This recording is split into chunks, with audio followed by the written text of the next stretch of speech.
Bonjour à tous, donc ici une petite vidéo qui va vous permettre de comprendre comment dessiner par exemple votre chambre avec le logiciel Sweet Home 3D.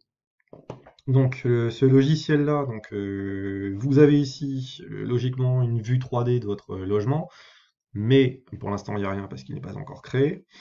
Donc on va bien se servir de ce qu'il y a ici au-dessus là, le plan. Donc pour faire un plan de votre chambre, il faut commencer par dessiner votre chambre.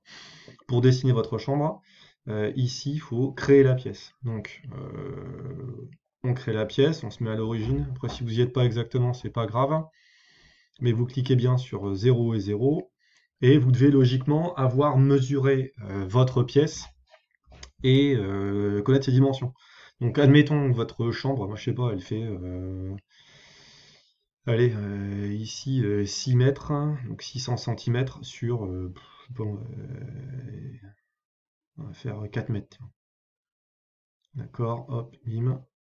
Et là, je la ferme. Donc là, je suis embêté parce que j'aimerais bien que ça s'arrête. Ce que vous pouvez faire, c'est vous avez la touche échappe sur votre clavier, vous appuyez dessus et la pièce est fermée. Maintenant, ce qui serait bien, c'est de pouvoir dessiner les murs. Parce que si je regarde en dessous, tiens, je vais commencer à voir quelque chose. Si vous regardez dans la vue 3D, là pour l'instant, j'ai que le plan. D'accord, j'ai une plaque, on pourrait dire. Donc on va faire les murs. C'est-à-dire qu'ici, on va cliquer sur créer les murs, d'accord? Donc on sait pour créer les murs, et en fait, pour vous aider plus simplement, les murs, vous double-cliquez sur la surface, il vient de vous les faire. Donc là, je regarde, ici, j'ai bien ma pièce qui est faite. Donc maintenant, ce qu'on va vouloir faire, logiquement, dans votre chambre, vous devriez avoir des portes, des fenêtres, des choses comme ça, et puis des meubles, hein. Donc pour avoir ça, tiens, si vous voulez zoomer un peu, vous pouvez faire avec le plus là, ici, là, hop. Et du coup, donc, si c'est trop zoomé là, apparemment, hop, là c'est mieux. Vous avez votre pièce qui est là. Donc vous allez pouvoir insérer plein d'éléments qui sont sur le côté. Par exemple, je vais mettre une porte ou une fenêtre, je clique, j'ai un dossier ici, porte et fenêtre. Je clique dessus, et par exemple, je peux mettre une porte ouverte ici à l'entrée. Donc si vous avez mesuré votre porte et que vous voulez modifier les dimensions, vous n'avez qu'à double-cliquer sur votre porte, et vous pouvez changer la largeur, et la hauteur. La profondeur, ça sert à rien de la bouger. C'est en fait c'est l'épaisseur de votre porte. Il ne faut pas y toucher. D'accord? Et vous pouvez la positionner avec précision, parce que donc soit vous mettez d'un côté, soit de l'autre côté, hein, et vous arrivez à voir que on a la distance par rapport au mur. Et si votre porte s'ouvre en fait dans ce sens-là et pas dans ce sens-là, toujours pareil, ça vous pouvez le changer. Vous double-cliquez dessus et vous pouvez demander à ce que ce soit le miroir de la forme. Quand vous regardez dans un miroir, vous voyez à l'envers. Si je clique dessus, là, c'est ce qui va se passer, hein. Regardez bien le sens, je clique sur OK et il me l'a changé.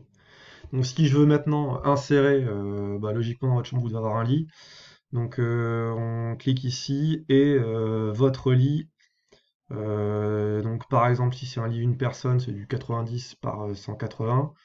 Donc vous pouvez l'orienter comme vous le souhaitez, hein, d'accord? Ici, vous le mettez et vous, toujours pareil, hein, vous double-cliquez dessus si vous voulez changer les dimensions. Vous avez la largeur, la profondeur, la hauteur. Donc regardez bien, on vous donne ici, hein, là c'est la hauteur, le Y c'est la profondeur et le X c'est la largeur. D'accord? Et si vous avez des armoires ou des commodes, de la même façon, vous l'insérez, vous la mettez contre le mur ici ou contre le mur là. Tiens d'ailleurs, quand je regarde là, je bouge en bas, dans ma vue 3D, je vois bien mon armoire qui est en train de se déplacer. Donc je vais la mettre contre mon mur ici. D'accord? Je peux double-cliquer dessus et à nouveau changer sa largeur, sa profondeur, sa hauteur.